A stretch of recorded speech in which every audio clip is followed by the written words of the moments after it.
Now, civil rights icon and Georgia Congressman John Lewis wrote a comic book, and it's about his life. Lewis organized demonstrations at about segregated lunches, and he even participated in freedom rides across the South. And he uses a comic book to give an inspirational look into his past. I got arrested a few times. I was beaten and left bloody. Almost died on that bridge from Selma to Montgomery. But I never gave up. I never gave in. I never became bitter or hostile. Now, joining us from Atlanta via Skype is animator Dustin Bolton. And Dustin, are you with us? Look, Dustin, there you go. We're having some technical difficulties. You with us, Dustin? I'm having a little bit of trouble hearing your audio. I'm not sure whether we can hear you. I want to ask you, though, I know you just saw Congressman Dustin. Are you there? Yes, I am. There you go. I can hear you fine now. Okay. Great. Perfect. Congressman John Lewis, again, he's from Atlanta, from your area, and you're an animator. What do you think about him telling his story through using this form of a comic book? You know, it's probably one of the best ways to open up a part of important American history to a lot of younger people.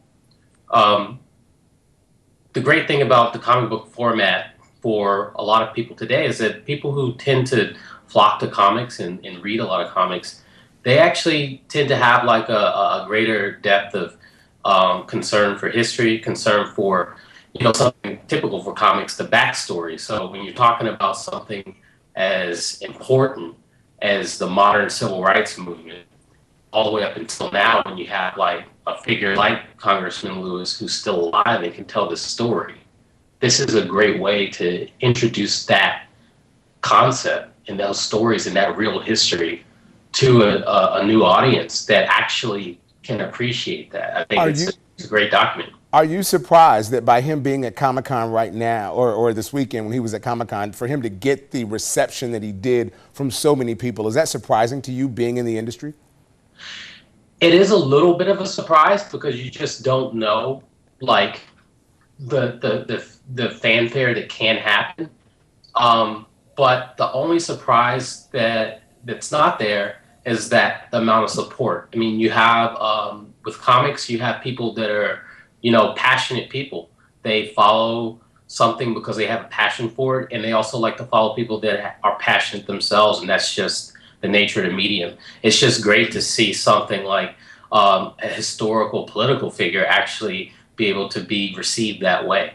And that is surprising. And it's promising too. I see comments all the time when I'm online and social media about people saying, I don't like to read, I hate to read, reading is not what I enjoy doing. Is this a way, is this a trend you think that you see happening where other people of historical significance may begin to tell stories that are important to the American diaspora by going and creating something that's easy and simple to read like a comic book?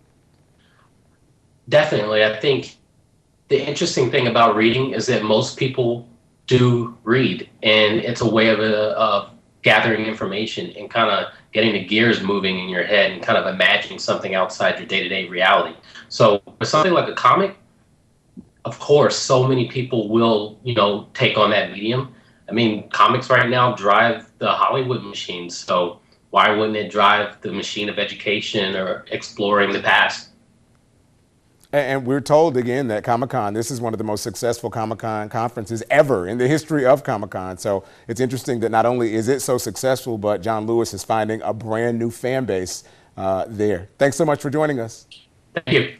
That's Dustin Bolton, an animator from Atlanta. Now, Roll Call Publications says that the first set of books, called March, is scheduled to be out next month, with other volumes scheduled for 2014 and 2015.